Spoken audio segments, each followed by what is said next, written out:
Hello, welcome to scrapbookingstation.com. We're going to continue with a couple kid-friendly card designs, and these are both going to be easels, two different mechanisms.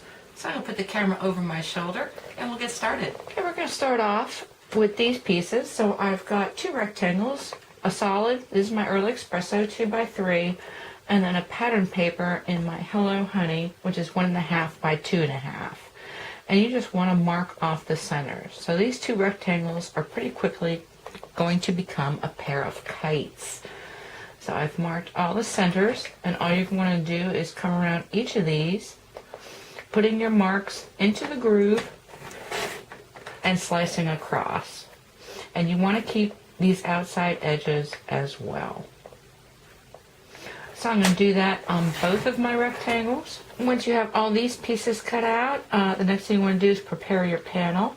So I've got a piece of Early Espresso cardstock, and this is the traditional 4.25 by 5.5. And then a piece of Whisper White, which I went with 5 by 3.75.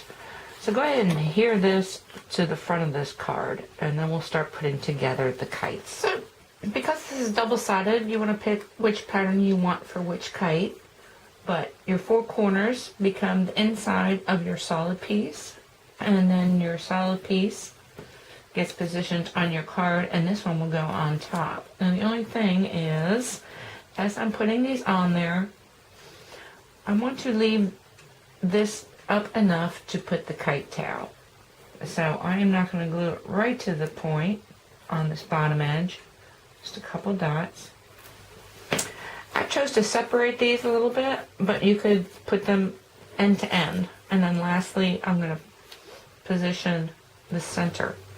Okay, there's two other things I want to do, but before, this guy's going to be up on dimensional, so he's going to come up above. And before I position him and stick him on my card, the one thing is, I've got another piece here, 1 inch by 4.25, which I'm going to stamp with the salutation. But let's go ahead and make the kite. So I'm using some twine, and all I want to do now is, well, first off, it's much easier if you're going to make bows before you start trimming off your twine.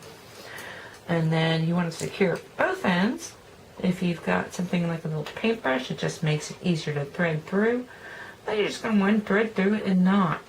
Now you don't have much room. Let's bring the card back.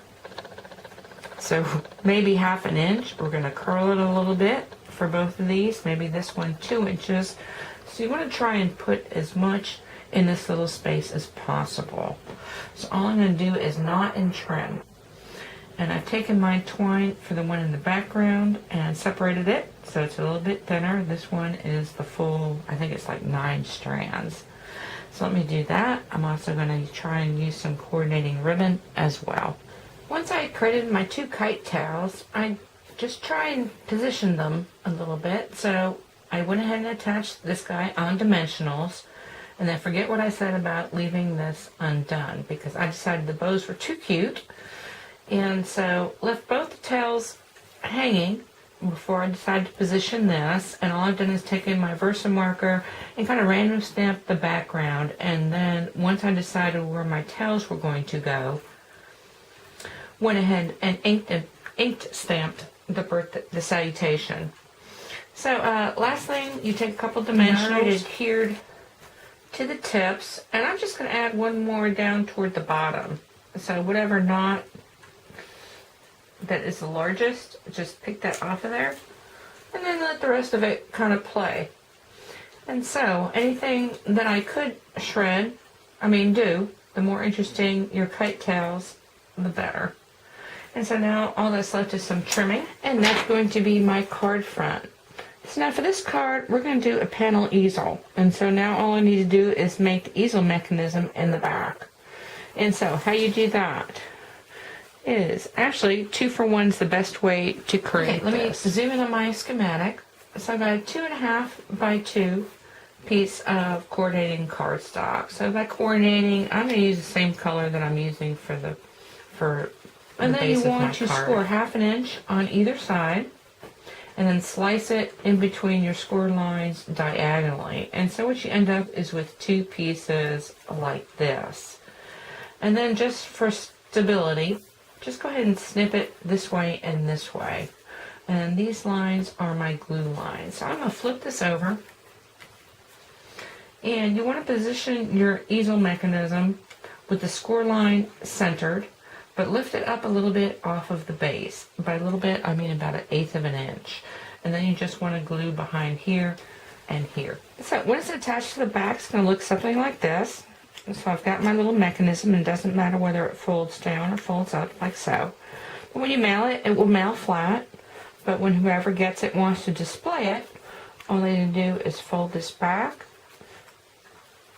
give it a good little nudge, and that just keeps it from falling down. And it will display like that. So that's the first design in this video, and I will leave you with the instructions for making all these pieces. And then between this and this, we're looking a little monochromatic, so let's move on to something with a little more color.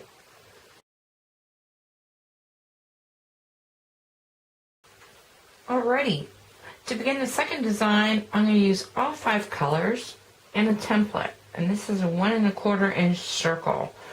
I'm going to use the 5 colors, all of the same pattern. So all I'm going to do is take a scrap, and I want to use the smallest piece possible, and I'm going to trace it. And I'm going to do this on all 5 of my colors. And before I cut it out, I just want to draw myself a little end to my balloon. So I'm going to do this on all 5, and we'll be back.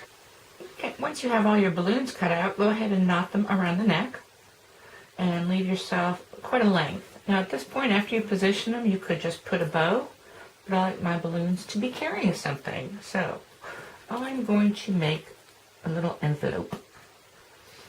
Now the way you do that is take a 2 1/2 inch square. Now this is a piece of just computer paper, which makes a nice envelope as well. And you want to crease it diagonally, open it up, and crease diagonally again.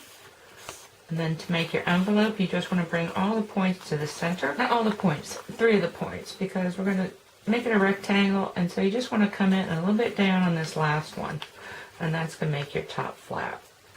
Now when you're doing this with cardstock, it is pretty difficult, and so all I've done is once I got to this point with my Hello Honey, I went ahead and cut that off, and then use this piece for my template to create this flap.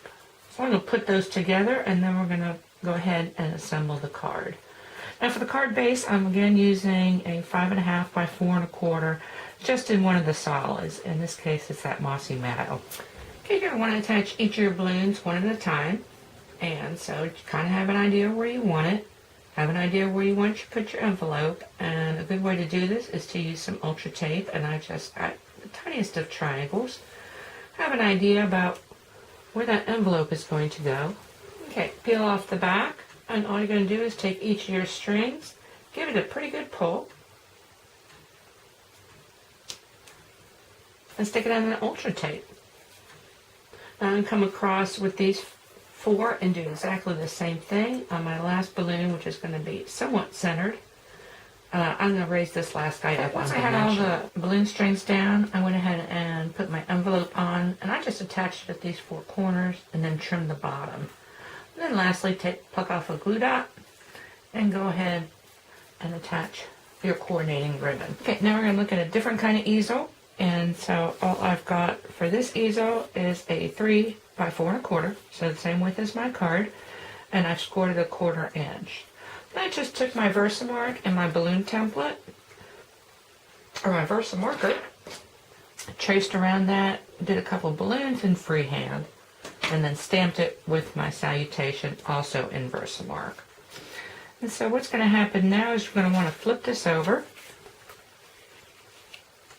You're going to want to flip this over, but first you want to glue just along your 1/4 inch, and then attach it to your back, to the back of your card, making sure that the bottom and sides meet up. And actually, if I were to do this again, I would probably do this first before putting everything on the front, because it is quite a dimensional card. And lastly, I'm looking at this and I'm thinking this would make a really pretty shaped card. So I am going to go ahead and trim around the top of this. Now, if this was a traditional book fold, I would close it first and then cut through both layers. Anyway, that's about it. So I'm going to leave you with the pictures of this as well as those instructions. And that's all I have for this video. So the other thing I'm going to do is go ahead and include instructions in this because I forgot to do that in Project 3. Anyway, I hope you took something away with you can use in your own card making. Thank you for watching.